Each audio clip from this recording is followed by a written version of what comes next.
যে ইতালি থাকে তাকে বলে ইতালিয়ান, যে আমেরিকা থাকে তাকে বলে আমেরিকান, যে সুইজারল্যান্ড থাকে, মানে ইউরোপ কান্ট্রিতে যারা যারা থাকে তাদেরকে ওই দেশের নাম নিয়ে বলে যে ইতালিয়ান এরকম। আর আমরা যারা মিডল ইস্ট থাকি তাদেরকে বলা হয় কামলা, তাদেরকে বলা হয় বিদেশি, তাদেরকে বলা হয় প্রবাসী।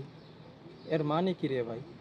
তারা ইউরোপ থাকে বিদায় তারা ওই দেশের নাগরিক হয়ে গেছে, আর আমরা মিডল ইস্ট থাকি বলে কি এদেশের কামলা আমরা?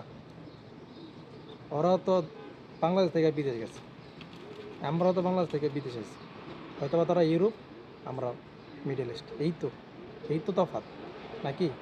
তারাও কামলাগিরি দেয়, আমরাও কামলাগিরি করে খাই, একই তো সেম। তা আমাদের মনোভাব এরকম কেন? বাংলাদেশের মানুষের মনোভাব চেঞ্জ করতে হইব, দেশ উন্নত হইব, মানুষ উন্নত হইব।